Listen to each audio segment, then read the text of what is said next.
Que Ele possa, Senhor, ao abrir da sua boca, falar unicamente o que vem do seu trono para as nossas vidas. Que possamos, Senhor, estar com o coração aberto e voltados para o trono da sua glória nessa noite. Que, ó Pai, que ao ouvir a tua palavra, que possamos, Senhor, estar com o coração aberto para guardá-las em nós mesmos, ó Pai. E que possamos, Senhor, sair daqui sabendo que foi o Senhor que falou conosco. Pois o seu servo está aqui, ó Pai, e eu tenho certeza que grande é a sua obra em nosso meio. E nós cremos, ó Pai, que virá uma palavra do Senhor. Fala conosco, Senhor, que seja tudo para a honra e para a glória do nome de Jesus. Amém. Amém. Glória a Deus. Glória a Deus. Amém, queridos? Como as mãos na paz do Senhor Jesus. Motivo de muita alegria estarmos aqui com os irmãos, para junto cultuarmos ao Senhor. Aproveitando que os irmãos estão de pé, queria já desde já pedir que os irmãos abram a vossa Bíblia no Evangelho de Marcos, capítulo 11, a partir do versículo 12. Aleluia. À medida que falamos, irmãos, eu vou citar alguns textos e os textos bíblicos vai estar passando ali no telão. Então, se os irmãos quiserem acompanhar tanto na Bíblia como no telão, os textos que eu vou estar citando aqui vai estar passando no telão. Amém, igreja? Amém. Louvado seja Deus. Todos acharam? Marcos, capítulo 11, a partir do versículo 12. Amém? Diz assim: no dia seguinte, quando saíram de Betânia, teve fome. E vendo de longe uma figueira com folhas, foi ver se nela, porventura, acharia alguma coisa. Aproximando-se dela, nada achou, senão folhas, porque não era tempo de figos. Então lhe disse Jesus: nunca mais coma alguém fruto de ti. E seus discípulos ouviram isso. E foram para Jerusalém. Entrando ele no templo, passou a expulsar os que ali vendiam e compravam. Derribou as mesas dos cambistas e as cadeiras dos que vendiam pombas. Não permitiam que alguém conduzisse qualquer utensílio pelo templo. Também os ensinava e dizia: não está escrito: a minha casa será chamada casa de oração para todas as nações.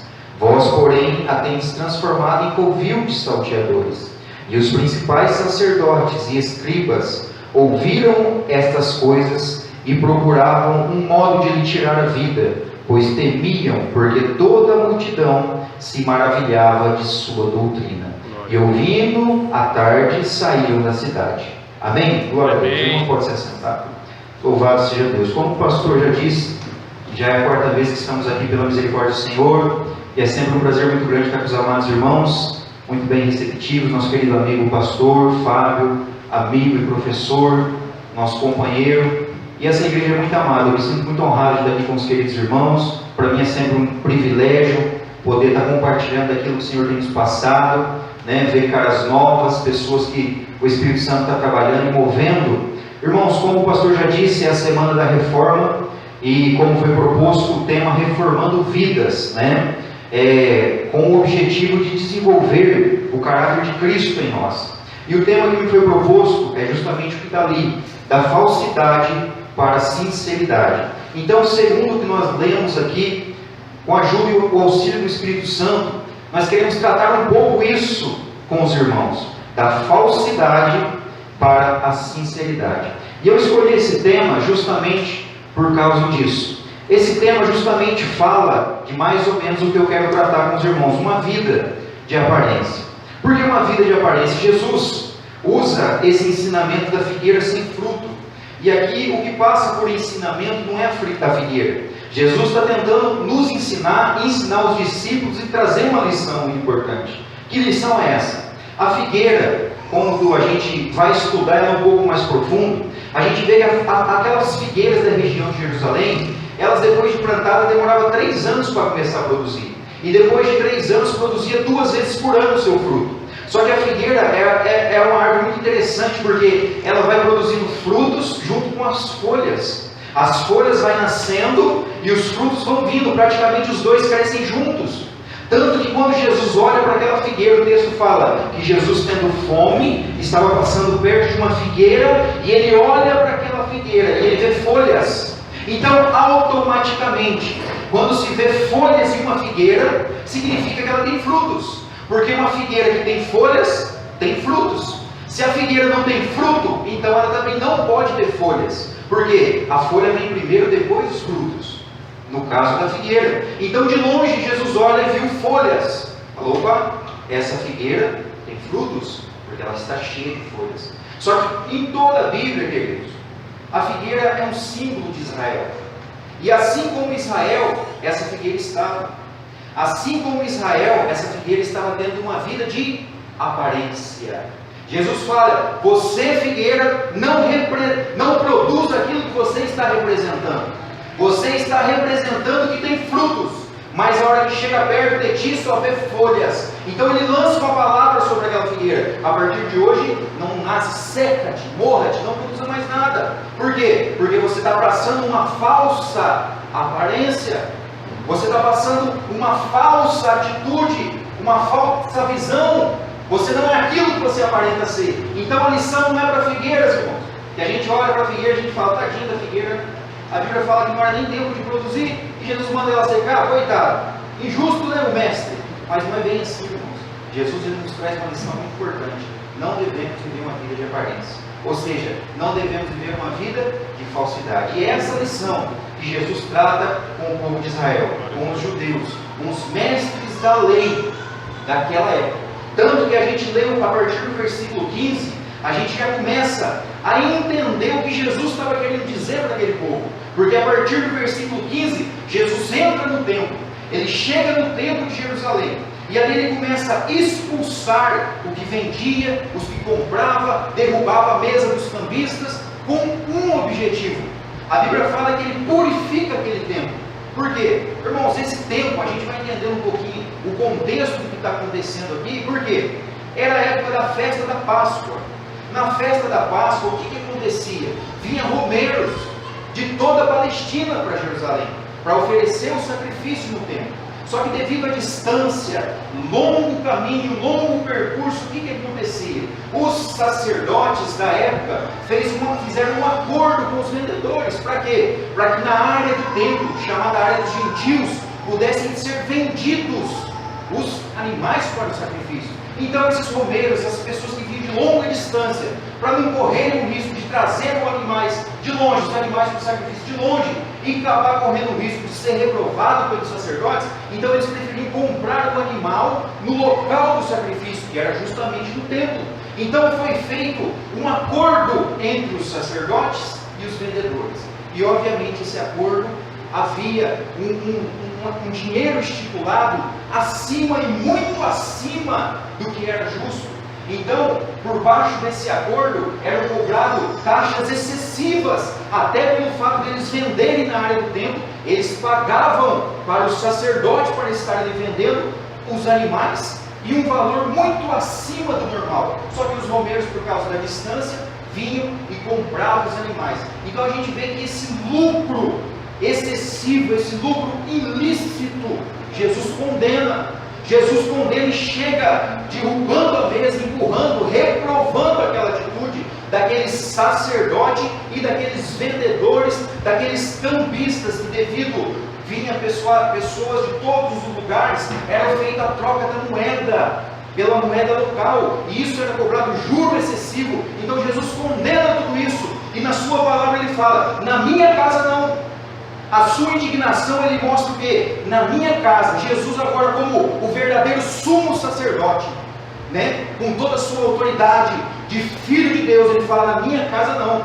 Essa atitude de Jesus demonstra o quê? Praticamente ele falando, na minha casa eu não aceito falsidade, na minha casa eu não aceito esquemas, na minha casa eu não aceito mentira, corrupção, engano, ganância, uma falsa religião. Na minha casa não. Por isso que em Marcos capítulo 7, no versículo 6, se os irmãos forem ver um pouquinho antes, Jesus vai falar o seguinte: esse povo honra-me com os lábios, mas o que? O seu coração está longe de mim. Então Jesus traz essa repreensão para aquela geração daquela época, porque o coração, os lábios estavam louvando a Deus, os sacrifícios estavam sendo apresentados a Deus, mas o coração daquele povo estava à distância do verdadeiro e da verdadeira vontade de Deus. Então Jesus traz essa palavra, honra-me com honra, mas o coração está distante, ou seja, está tendo uma falsa religiosidade, está tendo uma falsidade, está tendo uma hipocrisia diante do povo para com Deus.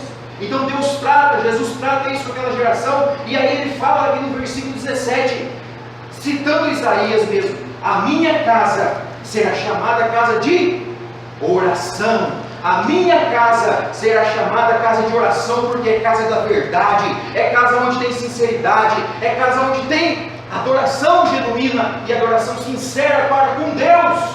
Então nesse momento Jesus estava reprovando esse ato daquelas pessoas, daquela geração, daqueles mestres da lei, daqueles doutores da lei, que mais do que nunca eram eles que tinham que dar o exemplo e mostrar o exemplo. Por que Jesus cita justamente os textos do Antigo Testamento? Porque eram textos que eles conheciam de cor e salteados. Ele cita: mas vós porém tendes transformado em covil de salteadores. Por que ele cita essa palavra? Pois justamente uma palavra profética que Jeremias citou, lá em Jeremias capítulo 7, para aquele povo de Judá. Então ele usa essas palavras de uma forma esteticamente correta, para quê? Para penetrar na consciência daqueles mestres da lei e doutores da lei, dizendo o seguinte: vocês conhecem bem a lei, vocês conhecem bem o que está escrito, mas verdadeiramente vocês não estão praticando aquilo que está na lei. Vocês estão vivendo uma vida de falsidade para com Deus e de falsidade para com as pessoas que servem a Deus. Então, basicamente, irmãos, é isso que Jesus passa nesses textos que nós lemos aqui nessa noite. Por isso que lá em João 4, no versículo 23, Jesus fala isso daqui: mas vem a hora, e já chegou, em que os verdadeiros adoradores adorarão o Pai em espírito e em verdade, porque são esses que os pais procuram para adoradores. Então Jesus traz tipo que um tempo novo, um momento novo para aquela geração. Jesus estava falando, Jeremias profetizou, Isaías profetizou, o povo foi rebelde, Isaías alertou o povo da mesma forma que eu estou alertando, Jeremias alertou o povo da mesma forma que eu estou alertando, só que eles eram profeta, eles morreram. A diferença é que eu estou alertando, mas eu não estou só na qualidade de profeta, eu sou o próprio Filho de Deus. Ele era o próprio Filho de Deus, o próprio Deus encarnado, que estava alertando aquela geração e que também alerta a nossa geração pela sua palavra. Glória a Deus. E não é só um profeta, é o próprio Jesus Cristo, Bendito Filho é o de nome Deus do Altíssimo. Glória a Deus. Aleluia. E é esse tipo de adoração, é esse tipo de compromisso, é esse tipo de sinceridade que ele esperava daquele povo daquela época e espera de nós hoje também, da mesma forma. Louvado seja Deus. Então Jesus praticamente mostra para aquela geração: é tempo de buscar Deus com sinceridade. E o tempo continua, querido. É tempo de buscarmos a Deus com sinceridade de coração.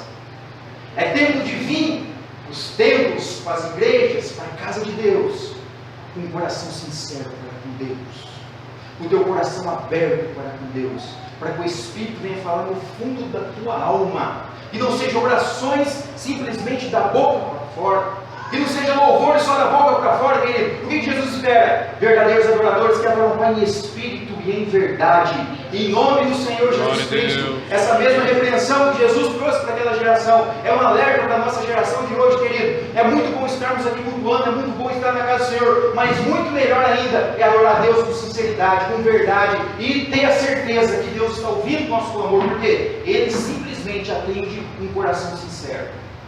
Ele ouve um clamor sincero. Mas eu não sei falar direito, querido, eu não sei nem orar direito. Hoje o irmão falou: irmão, eu estou chorando o dia inteiro, eu não consigo orar. Eu falei: não tem problema, querido, Deus conhece até as tuas lágrimas. A tua lágrima para Deus é uma frase, Ele sabe o que passa no teu coração, desde que haja sinceridade, desde que haja verdade. A Bíblia fala que o Espírito Santo é o Espírito Santo da verdade, que o mundo não conhece porque não vive a verdade, mas nós, o povo de Deus, lavado pelo sangue de Jesus Cristo, vivemos na verdade porque o Espírito Santo não está do nosso lado, ele está dentro de nós, e ele é o Espírito Santo da verdade. Aleluia, glória a Deus. E Jesus traz algumas acusações, irmãos, para aquela geração. E eu queria compartilhar com os irmãos um pouquinho que o Espírito Santo passou no meu coração. Por favor, abra sua Bíblia em Mateus capítulo 23. Louvado seja Deus. Mateus capítulo 23. Vamos citar algumas acusações de Jesus para aquela geração. Geração de fariseus, mestres da lei, doutores da lei, escribas. A primeira acusação que Jesus fala para aquela geração é: atribuíram a si mesmo a mais elevada autoridade para instruir a lei, e com isso acrescentaram tradições humanas à palavra de Deus. O que é isso? Aqui no versículo 2 do capítulo 23 de Mateus, os irmãos podem perceber que Jesus fala assim, ó: na cadeira de Moisés se assentaram os escribas e os fariseus.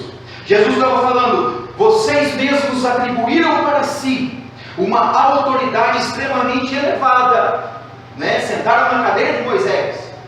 Vocês atribuíram para si, eles realmente atribuíram para si, eles pegaram esse título para si, mas além de ter essa autoridade elevada para instruir a lei, eles não somente instruíam a lei, ensinavam a lei, eles acrescentavam as suas tradições, diversas tradições humanas, ao ponto que as tradições equiparavam com as leis de Deus e até superavam a lei de Deus em alguns casos.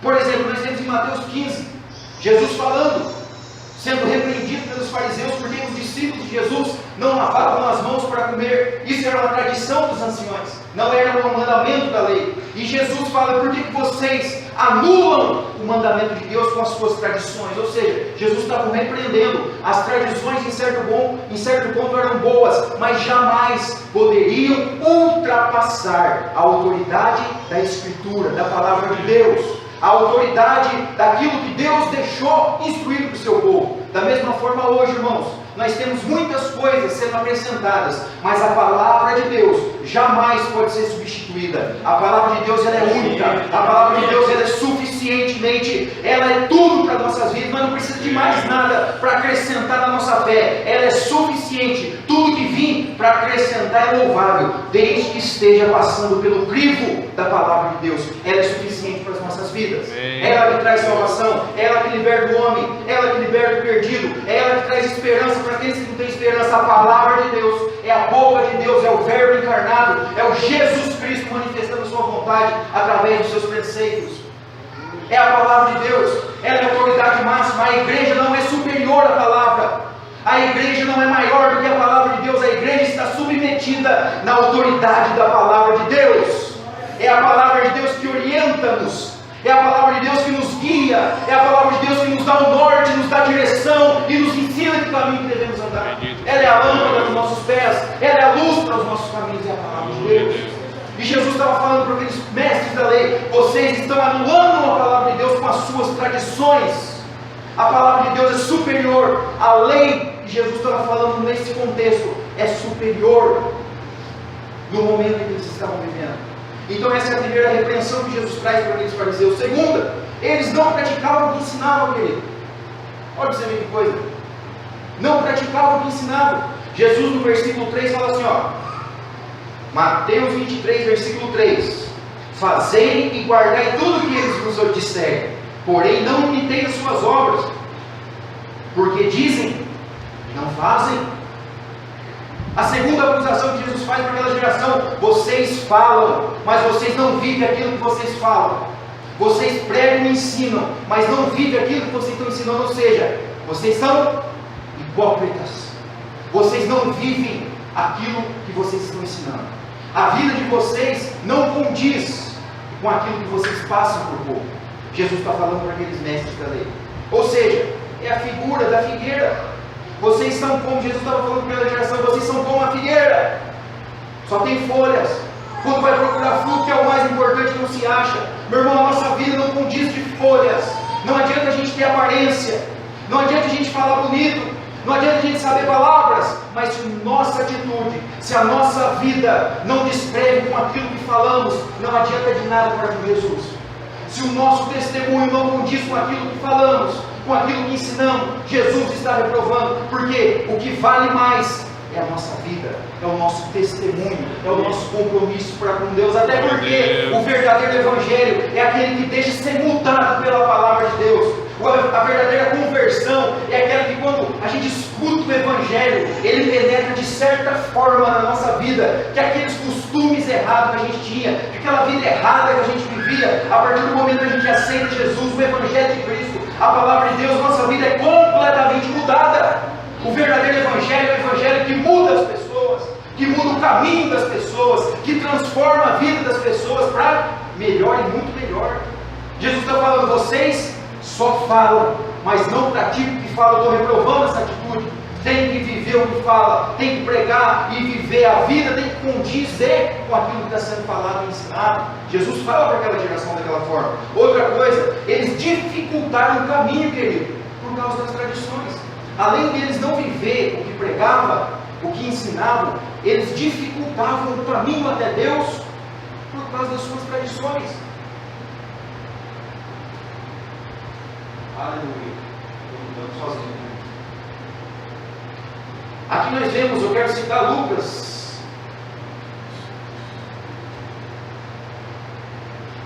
Lucas capítulo 11. Esse texto. Onde que mostra o jugo pesado que eles colocavam sobre as pessoas. Diz assim: ai de vós também, intérpretes da lei, porque sobrecarregai os homens com fardo superiores às suas forças. Olha isso, irmão.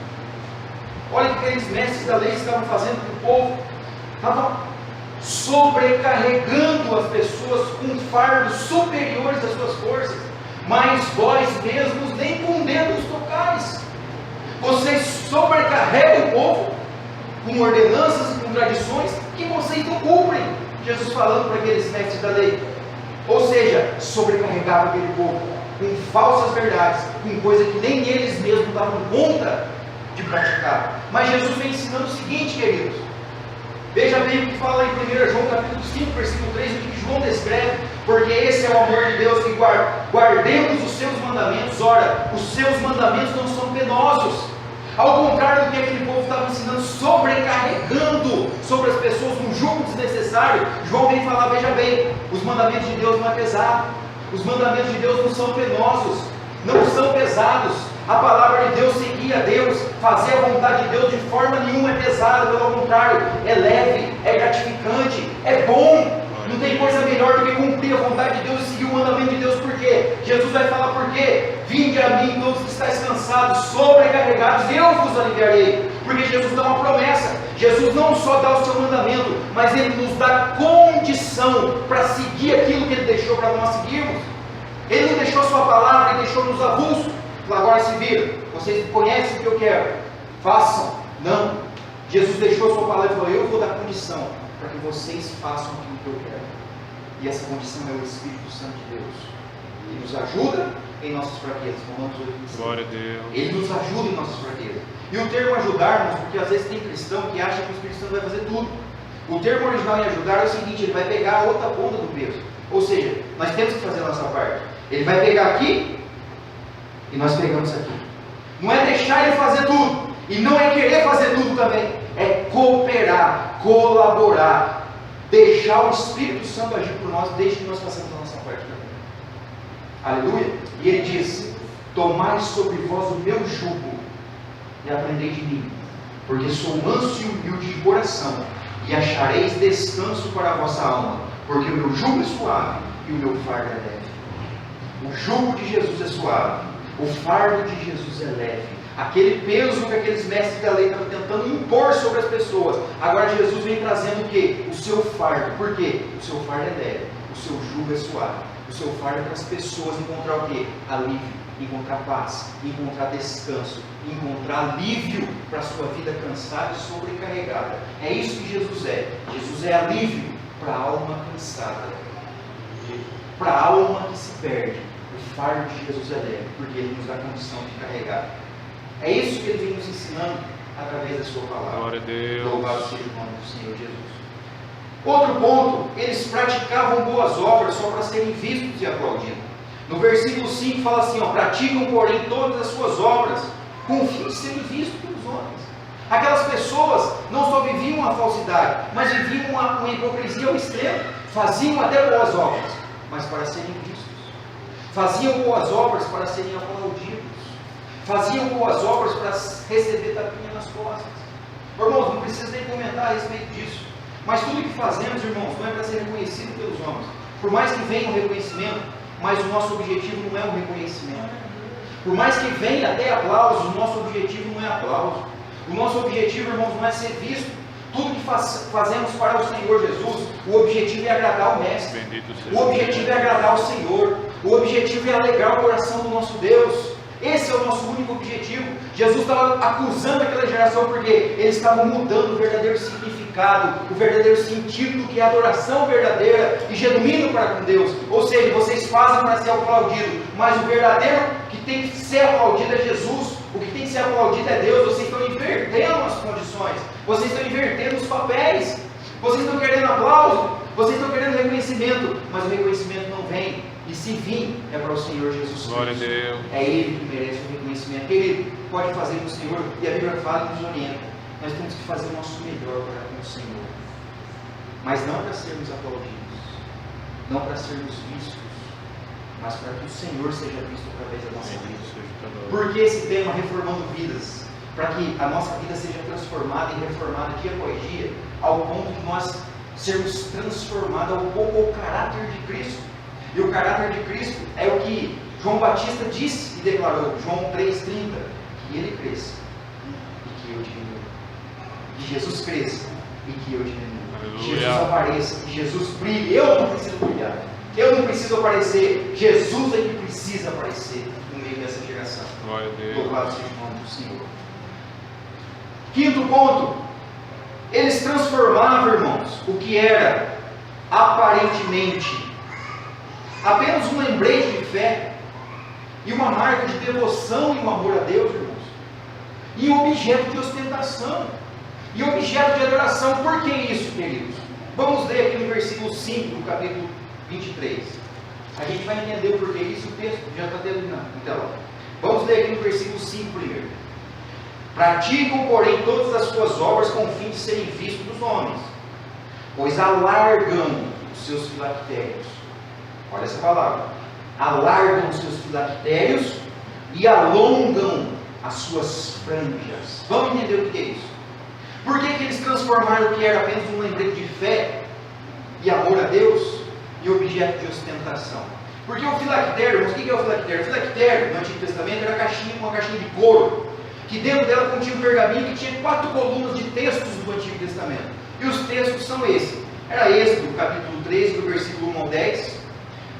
Capítulo 13, do versículo 11 ao 16.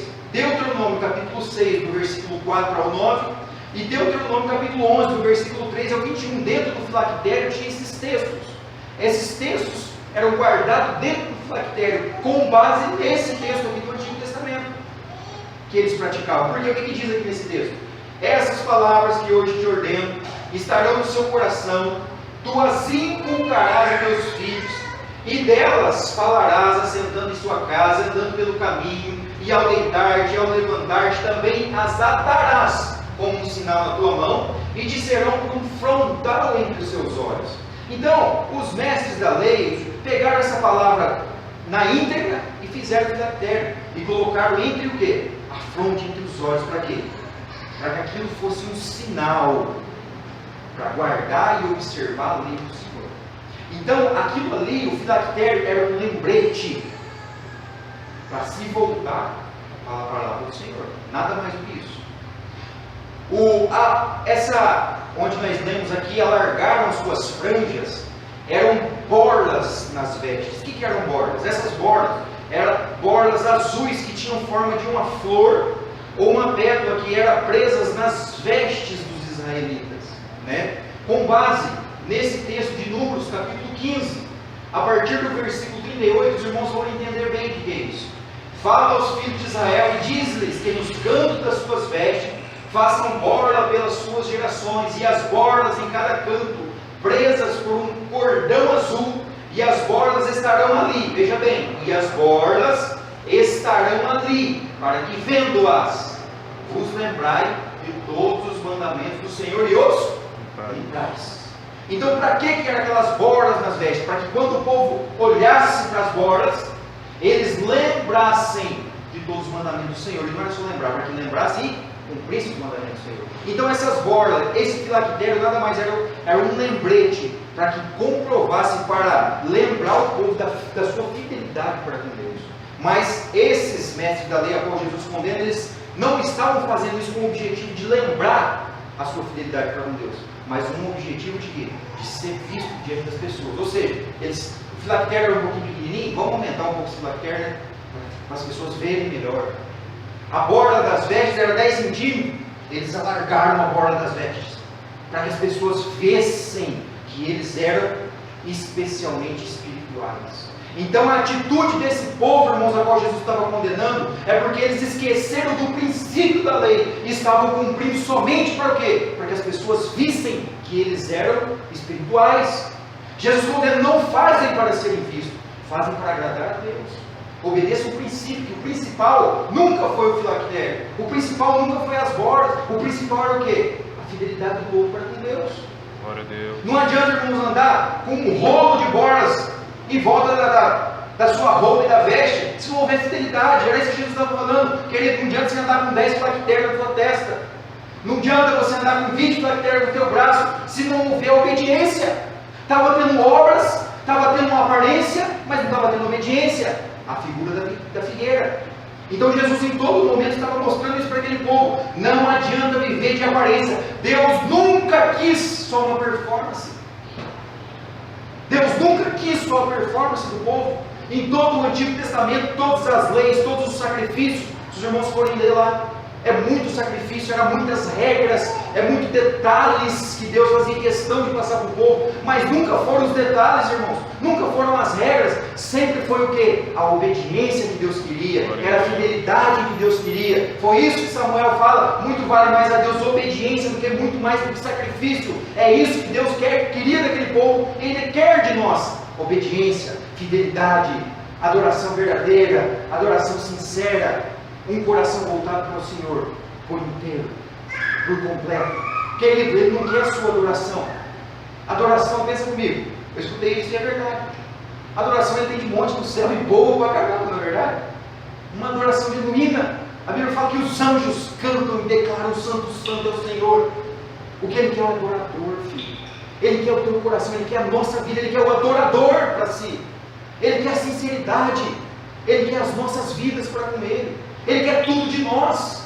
Ele quer que nos entregamos por inteiro a Ele, sem reservas. Sem reservas. Era isso que Ele estava passando para aquela geração. Vamos continuar aqui, irmãos. E o título de mestres, de professores da lei. E Jesus, no versículo 10, vai ensinando para aquele povo: veja bem, eu sou o verdadeiro mestre. Jesus falando: eu sou o verdadeiro guia.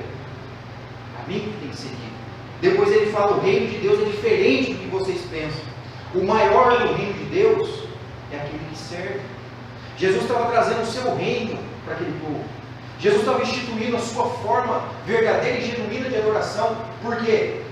Mateus 20, do versículo 25 ao 28, Jesus deixa bem claro: então Jesus chamou-os, disse: sabei que os governadores dos povos os dominam, e o que os maiorais exercem autoridade sobre eles. Mas não é assim entre vós. Pelo contrário, quem quiser tornar-se grande entre vós, será esse que vos sirva. E quem quiser ser o primeiro entre vós, será vosso servo. Tal como o Filho do Homem não veio para ser servido, mas veio para servir e dar a sua vida por resgate a todo mundo. Então Jesus estava trazendo ensinamento para aquela geração. Veja bem, vocês querem ser vistos, vocês querem ser aplaudidos, vocês querem receber títulos, somente isso. Mas o meu ensinamento é outro. No meu reino, quem quer ser servido, o maior é aquele que serve. O maior é o menor. Aquele que se humilha será exaltado. Bendito seja Deus. O maior entre nós é aquele que serve, querido. Ou seja, Jesus estava trazendo um tem maior no reino de Deus. Tem Jesus, tem a obra de Cristo. Jesus como Filho de Deus. A gente vê ele pegando a toalha, pedindo os pés sujos dos discípulos, falando: deixa eu lavar os pés de vocês. Símbolo de humildade, de simplicidade. Nós somos servos do Senhor, querido, nada mais do que isso. Nós estamos aqui para servir, eu estou aqui para servir vocês, e com muito prazer, porque o nosso trabalho é esse, de servo do Senhor e Salvador Jesus Cristo. Mesmo sendo filho, nós temos a função de servir, porque nós entendemos que no reino de Deus, o maior é aquele que serve. Amém, queridos? Louvado seja o nome do Senhor. Sétimo ponto, ele, a partir do versículo 13 até o 36, ele fala da seguinte forma: nós não vamos ler tudo porque o tempo não nos permite. Depois os irmãos, se quiserem, confiram em casa. A partir do versículo 13 até o 36, Jesus ele fala 8 ai de vós. Ele cita 8 vezes ai de vós. E o que é esse ai de vós? Irmãos, esse ai de vós é uma expressão de profunda tristeza, de indignação da parte de Deus, que era demonstrada através do seu Filho Jesus Cristo.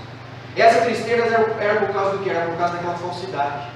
Esse ai de vós era por causa daquela hipocrisia, dos maiores conhecedores daquela época, que eram justamente os líderes religiosos, aqueles que mais conheciam a lei, até que conheciam bem de cor e salteado. Mas era justamente eles que estavam cometendo essa hipocrisia para com Deus. E essa atitude legalista, irmãos, essa atitude arrogante, soberba, longe, muito longe da sinceridade do amor de Deus, além de prejudicar eles, de fato, eles atrapalhavam aqueles que vinham pelo caminho. Os prosélitos, que eram pagãos, gentios convertidos ao judaísmo, a Bíblia fala que eles se convertiam ao judaísmo, mas eles se tornavam piores, muito piores até do que os mestres da lei. É onde Jesus cita em Mateus 23, capítulo 15: ai de vós, escribas e fariseus, hipócritas, porque rodeais a terra para fazer o prosélito, e uma vez feito, tornais filhos do inferno, 2 vezes mais do que vós. Jesus estava falando: vocês até que dão fruto, mas o fruto de vocês se torna pior do que vocês.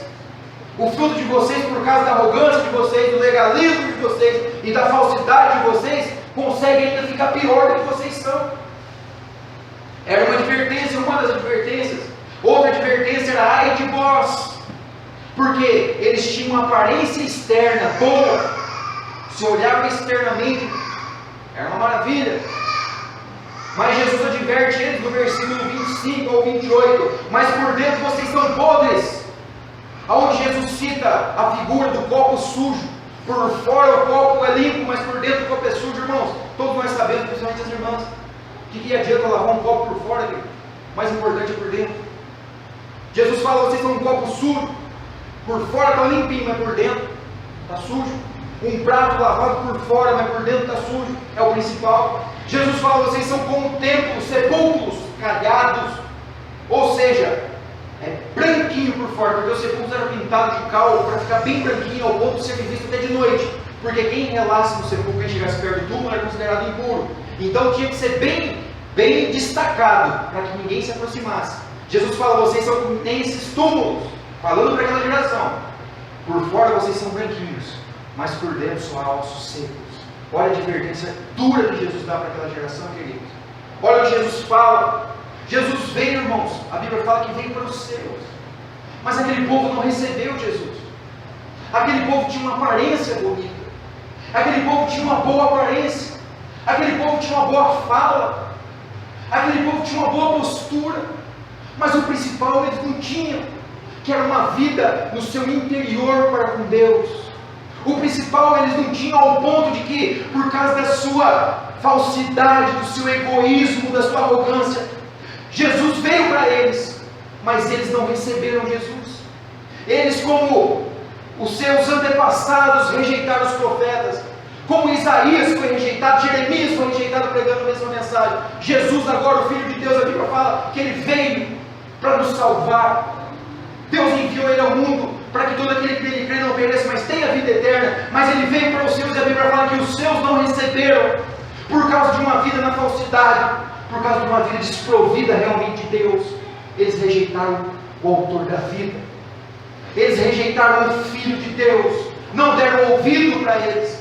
Mas em João, irmãos, e esse é um texto maravilhoso, em João capítulo 1, a partir do versículo 10, se os irmãos quiserem acompanhar na Bíblia ou no telão, fala o seguinte: o verbo estava no mundo, o mundo foi feito por intermédio dele, mas o mundo não o conheceu. Ele veio para o que era ser e os seus não reconheceram.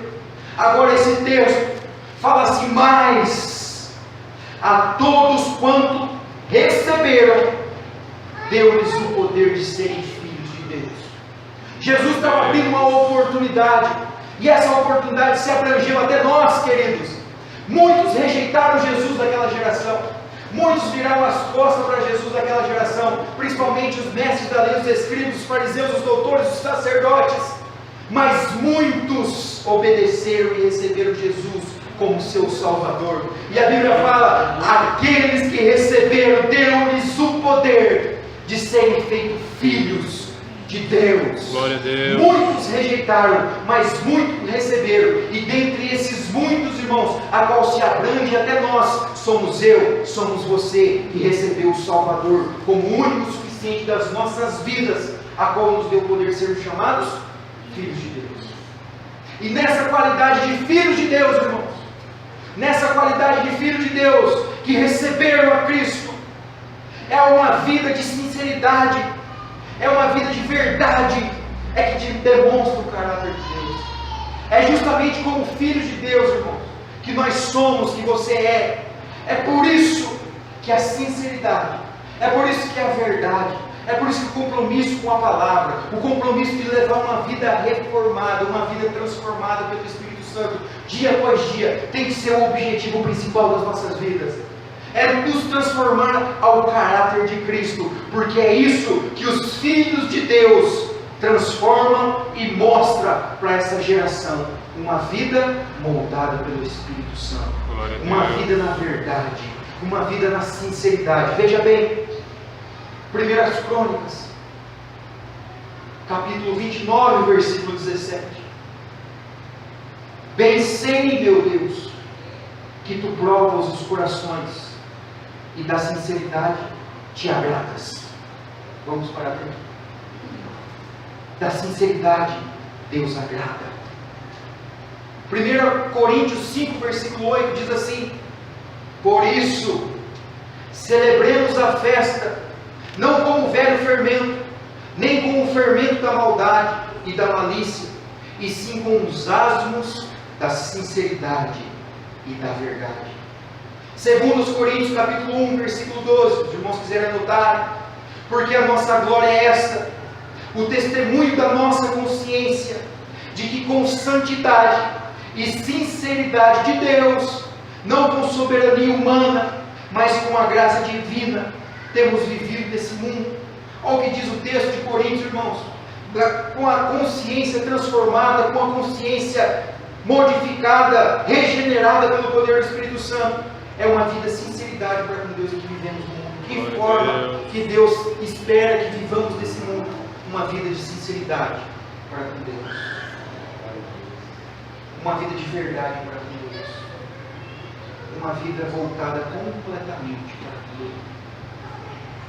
Para a gente encerrar, Filipenses capítulo 2, versículo 15, diz assim: para que vos torneis irrepreensíveis e sinceros, filhos de Deus, inculpáveis no meio de uma geração pervertida, uma geração corrupta, no qual resplandeceis como luzeiros no mundo, preservando a palavra da vida. E eu queria encerrar com essa palavra, irmãos, para que ficasse na nossa meditação, para que a gente nos tornasse irrepreensíveis, para sermos sinceros como filhos de Deus, inculpáveis, que não têm culpa no meio de uma geração pervertida, no meio de uma geração corrompida, a qual nós estamos vivendo. Irmãos, nós nunca passamos por um período, pelo menos que eu me lembro, de tanta falsidade que estamos vivendo, num período de tanta corrupção, num período de tanta mentira a qual nós estamos vivendo. Mas o mundo passa por isso, irmãos. Nós, como filhos de Deus, vivemos no mundo cheio de Deus, como que? Resplandecendo como luzeiros desse mundo. Você é uma luz desse mundo, querido. Você é uma luz que brilha no meio dessa corrupção. Você é uma luz que brilha no meio da mentira. Você é a luz que brilha no meio do engano, no meio das falsidades, no meio das intrigas. Você é essa luz, a luz de quê? A luz de Cristo, que brilha no meio desse mundo corrompido, nesse mundo cheio de corrupção, nesse mundo a qual nós estamos inseridos e o qual Jesus nunca nos quis tirar desse mundo. Ele na oração em João 17 fala: Pai, eu oro para que, não que tires desse mundo, mas livreis eles do mal, Pai. Em João capítulo 17, Jesus faz essa oração sacerdotal, e eu gasto essa oração porque ele ora até por aqueles que iriam se converter, e esses somos eu e você, querido. E Jesus fala: Pai, não precisa tirar eles do mundo, não, somente ajuda eles a se livrar do mal, ajuda eles a se manterem puros, ajuda eles a se manterem inculpáveis, ajuda eles a se manterem irrepreensíveis diante dessa maldade que há no mundo, ao ponto deles ser um luzeiro, ao ponto deles ser uma luz florescente, que brilha de noite, que respalda e que transmite a palavra da verdade, e reflete o próprio Jesus Cristo através das nossas ações, através dos nossos passos. João fala que assim como Cristo andou, devemos seguir os seus passos. Hoje eu conversei com a mocidade de manhã no estudo bíblico. Falei: querido,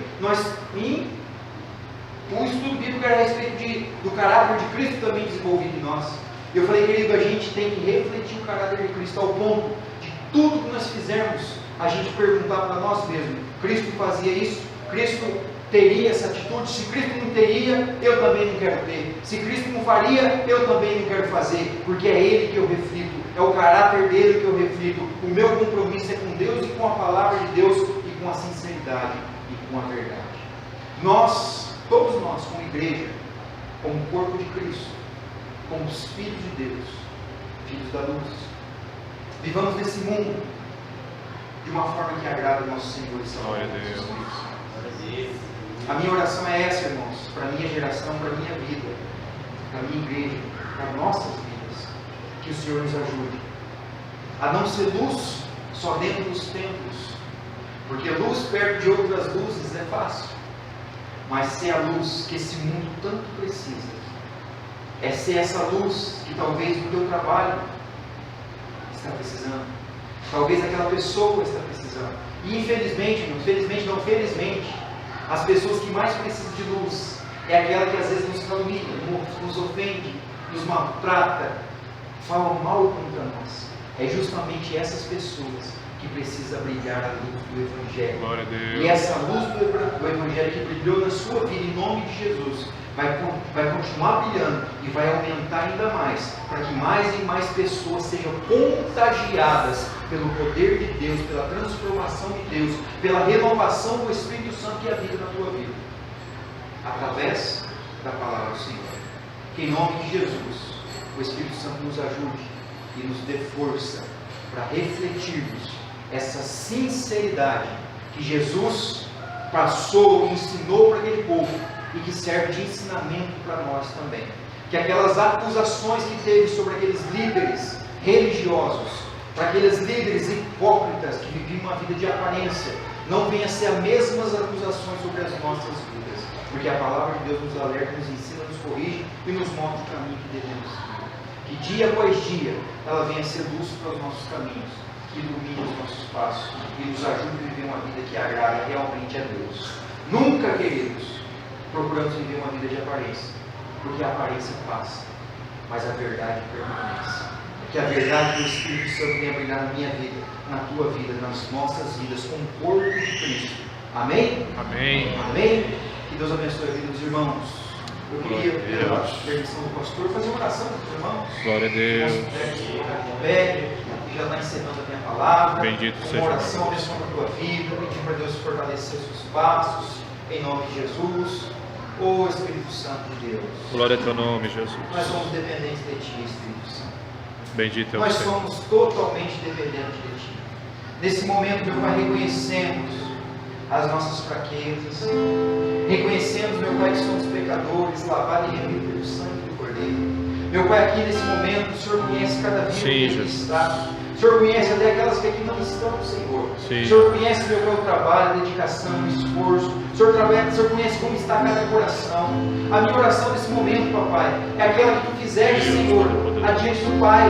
Meu Pai, não podemos sair desse mundo, mas o Senhor nos ajude a ser luz nesse mundo. O Senhor ajude, meu Pai, o coração cansado, o coração aflito, o coração ferido, Senhor. Às vezes tem circunstâncias na vida que ferem o coração. Meu Pai, em nome de Jesus Cristo, o Teu bálsamo suave vem curar nossas feridas. O Teu Espírito Santo vem estar nos guiando, fortalecendo a nossa vida, fortalecendo o nosso caráter. Que o nosso caráter dia após dia venha ser moldado, venha ser transformado pela Tua palavra, meu Pai, ao ponto de nós refletirmos a Ti para as pessoas e conforme a Tua vontade, meu Pai, levar o Teu Evangelho às pessoas que estão precisando, levar a Tua palavra aos carentes, meu Pai, aos pobres, meu Pai, aos feridos de alma, aos aflitos de espírito, Senhor. Aqui está uma geração, meu Pai, uma geração valente, um povo forte, um povo destemido, a qual o Senhor levantou nesse bairro para ser diferença, para ser o luzeiro desse lugar, meu Pai. Mas nós dependemos completamente do Teu Espírito Santo. Fala conosco, meu Pai. Esteja usando cada vez mais o anjo dessa igreja como um instrumento, como uma voz profética dessa geração, em nome do Senhor e Salvador Jesus Cristo. Renova o nosso coração, renova a nossa vida e traz um despertar em nossas vidas ao ponto de nós queremos cada vez mais, Senhor, manifestar a Tua vontade em nossa vida. Nós não venhamos conformar, Senhor, em sermos os mesmos, mas que nós venhamos passar por um período de transformação, de amadurecimento, de crescimento espiritual, meu Pai, um desejo ardente em conhecer a Tua palavra, em praticar a Tua palavra, em viver a Tua palavra, meu Pai. É o que pedimos a Ti e desde já te agradecemos. Abençoa mais e mais essa igreja, esse povo, meu Pai, em nome do Senhor e Salvador Jesus Cristo. Amém e amém. Glória a Deus.